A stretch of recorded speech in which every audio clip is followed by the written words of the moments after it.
Olá, sou Dirce Alves. Este é o RMA Talks, um podcast do escritório Ronaldo Martins e Advogados, que traz informações sobre economia, negócios e direito. Hoje nós vamos abordar as novas relações no ambiente de trabalho. Para isso, a gente está com um time de especialistas aqui. Primeiro, doutora Viviane Marracini. Olá, tudo bom, doutora? Olá, tudo bem com você? Tudo bom também. Estamos também com a doutora Juliana Cerulo, que é a líder da área trabalhista. Olá, doutora Dirce. Juliana. Olá, Dirce, como vai? Eu vou bem. E também estamos com o doutor Ednei Ferrari, que é da área civil, líder da área civil do Ronaldo Martins. Olá, doutor Ednei, tudo bem? Dirce? Tudo bem. bom. Pessoal, a gente está vendo uma série de mudanças na área trabalhista, né? E recentemente a gente viu o caso de uma empresa que foi condenada a pagar uma multa vultosa porque uma funcionária reclamou que ela teve problemas psicológicos e até psiquiátricos, né? Isso está se tornando uma coisa recorrente, doutoras? Sim, é bastante recorrente. Nós temos aí parece uma evolução, né, desses problemas psiquiátricos e psicológicos no ambiente de trabalho, muitas vezes alegado com excesso de cobranças de metas, um ambiente onde é muito caracterizado pelo assédio moral, né, por conta de cobranças e o tratamento que é dispensado aos colaboradores de determinadas empresas. E, doutora Juliana, a gente vem vindo um aumento no número de casos na Justiça do Trabalho. Inclusive, existem alguns juízes que têm a rede social bem movimentada e eles costumam postar as decisões recentes, sentenças, desembargadores também com recursos, né? E é notável o número de casos, assim, que têm sido divulgados diariamente, praticamente diariamente, de empresas até renomadas e com empregados vivenciando situações de assédio. Puxa vida, muita mudança. Também está transitando uma nova lei, ou no Congresso, sobre um adicional de penosidade, né? O que seria isso, doutoras? Ainda não tem nada certo, não sabe se isso vai vingar ou não. O adicional de penosidade, ele seria devido para aqueles trabalhos que são além das forças do trabalhador, né? Tanto de forma física como mental. O trabalho excessivo em cima do trabalhador, uma cobrança muito além das capacidades dele ou muito além daquilo que foi combinado no momento da contratação. Mas ainda é bem discutido. Ainda é cedo para a gente saber se isso vai pegar, não é verdade? É. Mas com a história do trabalho em home office, a gente vem notando também que está mudando muitas relações do trabalho, né? Ouve-se muito, né, doutora Ednei, de falar também sobre a pejotização, né? A gente pode agora ter um contrato de trabalho mais simples? Como que funciona isso, doutor Ednei? Desde a nova lei que chama de lei de terceirização, né, se discute muito a relação da pejotização, que nada mais é do que uma forma de contratação diversa da CLT. É uma contratação por meio de um contrato de trabalho. Obviamente há alguns requisitos, né, mas é uma tendência que hoje em dia vem se tendo, e inclusive com decisões reiteradas, inclusive do Supremo Tribunal Federal, aceitando a terceirização do trabalho, mesmo sendo a atividade fim da empresa, e são os contratos em que a forma de contratação é via contrato mesmo de trabalho por meio de empresas PJs, né? Daí o nome de pejotização. E isso hoje ganhou um volume muito grande. Mas, doutoras, isso pode também depois, vamos dizer assim, virar um processo trabalhista? Como que vocês estão vendo isso? Isso é o que mais acontece, né? Porque muitas vezes as pessoas são contratadas pela CLT, são os contratos seletistas, e depois, por algum ajuste entre as partes, resolve-se que vai virar PJ. Então, isso acaba gerando muito processo trabalhista, com pedido de reconhecimento de vínculo, unicidade contratual, né? Unindo o contrato seletista com o contrato de PJ. Então, isso é uma discussão também entre os tribunais, o Tribunal Superior do Trabalho e o STF. O Tribunal Superior do Trabalho... Quem será que vence, doutora? O TST reconhece o vínculo e o STF diz que não tem vínculo. Então, a gente tem aí uma briga de gigantes. Não é verdade? É uma briga de gigantes. É uma briga porque, assim, a questão aqui essencial é mais do que a modelo do contrato, a forma que consta, né, num papel, enfim... É a análise prática da situação, né? Porque a gente tem uma legislação que permite que se faça a contratação via a chamada pejotização, porém, o que a gente às vezes enxerga e vê no dia a dia são empresas burlando a legislação. Então, são pessoas que têm contrato CLT e que migram para um contrato de PJ porque ela gera ali ganhos e benefícios econômicos para a empresa, né? Mas que na prática ela continua sendo uma CLT. Recebe ordens, Recebe né? ordem, todas as questões Tem que cumprir horário. Exatamente. Então, essa é a questão prática que tem que se analisar, né? Então, esse é o ponto que gera bastante discórdia e divergência. Eu acho que o maior detalhe não é a modalidade do contrato, só a modalidade do contrato.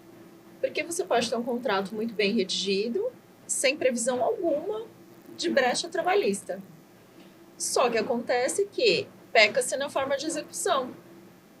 E que dicas que a gente pode passar para as empresas e, vamos dizer, também para a pessoa que é da PJ se prevenir? É a questão da cultura, né? Eu acho que é a questão cultural aqui que nós temos, que ele vai virar PJ e continua executando como se fosse CLT. Então, assim, a partir do momento que ele passa a ter um colaborador PJ, e aí já não é mais funcionário, não é mais empregado, ele tem que saber que ele não é mais empregado, que ele não vai poder dar ordens, que ele não vai precisar cumprir horários, né? Então, a partir desse princípio cultural, né, o meu ponto de vista, que precisa ser mudado aí no Brasil como um todo.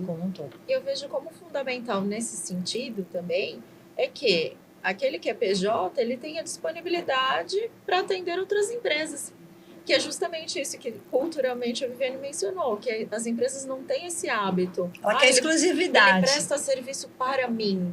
Não, se ele é um prestador de serviços, ele presta serviços para qualquer empresa. Ah, mas e a questão da concorrência? Porque aí tem essa questão também, né? Sim, é um outro ponto. Mas aí é uma questão que você vai prever contratualmente. Porque a legislação, ela permite, embora o prestador de serviço ele tenha essa liberdade, dentro dessa liberdade ele pode ter a liberdade de prestar serviço exclusivo para uma empresa. Sim. Tá? Isso pode. Então é importante que hoje, com as recentes decisões do STF, ficou claro de que há a possibilidade da pejotização. Porque se a gente pensasse isso alguns anos atrás, sobretudo do pensamento da esfera do direito do trabalho, dos tribunais do trabalho, isso era praticamente inaceitável, né? Então, a gente está numa fase de transição, nós temos agora amparos com decisões do Supremo Tribunal Federal aceitando, mas mais do que isso, é importante que a empresa, como muito bem disse a doutora Viviane, ela repense a sua cultura de trabalho e forma de lidar com seus colaboradores, porque a partir do momento que você opta por ter contratados pela via de pejotização como prestadores de serviço, a relação de trabalho, ela muda. Ela é uma relação diversa. Então, eu acho que nós estamos numa fase de transição e eu acho que a tendência é que a gente, com o tempo, alongue e tenha, de fato, mais prestadores de serviço nas empresas, mas isso ainda leva um tempo de uma mudança cultural, como muito bem dito pela doutora Viviane. E falando em mudança cultural, a gente teve um movimento do home office, ele ficou muito mais intenso pós-pandemia. Hoje a gente até sabe que, assim, a contratação, algumas vagas às vezes até são difíceis de ser preenchidas, porque o trabalhador também quer trabalhar em home office por N benefícios, né? Deslocamento, possibilidade de você fazer outras atividades mais perto de casa, tal. Mas como que as empresas podem lidar com isso? De certa forma, eles economizam, por exemplo, em locação de espaços, economizam de uma série de coisas, mas por outro lado, eles enfrentam dificuldades até para avaliar o trabalho daquele colaborador que está em home office. Se ele colocar que ele está trabalhando 14 horas, 18 horas, você vai ter que acreditar. Como que o direito do trabalho está vendo isso? Como que pode ajudar essa questão? Acho que a Ju pode ir. Eu acredito assim que, na verdade, existem formas de controle desse trabalho, né? E até de interação mesmo. Porque hoje muito se fala das reuniões por Zoom. Hoje tem clientes que preferem fazer a reunião por Zoom do que a reunião presencial. Só o deslocamento, às vezes, que você gasta. Em virtude do deslocamento. Então, eu vejo que ganhou-se muito com isso. E existem, sim, formas de controle, né, de horários de trabalho, porque hoje existem os meios telemáticos, por celular, por notebook, que o empregador consegue ter um controle de horários efetivo do empregado. Até mesmo aquele que faz horas extras também pode computar suas horas extras que são feitas. E as reuniões, os feedbacks todos por Zoom. E o híbrido também dá essa possibilidade, né? Trabalho em home office predominantemente, mas eu tenho também a possibilidade do meu trabalho presencial. Vai ser os momentos das reuniões de interação, de feedback. Eu vejo que o trabalho híbrido e home office foi um avanço e um ganho tanto para empregador quanto para empregado. Porém, existem muitas questões que têm sido levantadas que os empregados que estão sujeitos ao regime home office têm apresentado muitos problemas psicológicos. Em razão do isolamento, muitos ficam sozinhos em casa o dia todo, né? É porque algumas empresas também resolveram fechar escritórios e Isso, meio que delegar, sim. tipo, cada um por Migraram si, né? totalmente para o home office.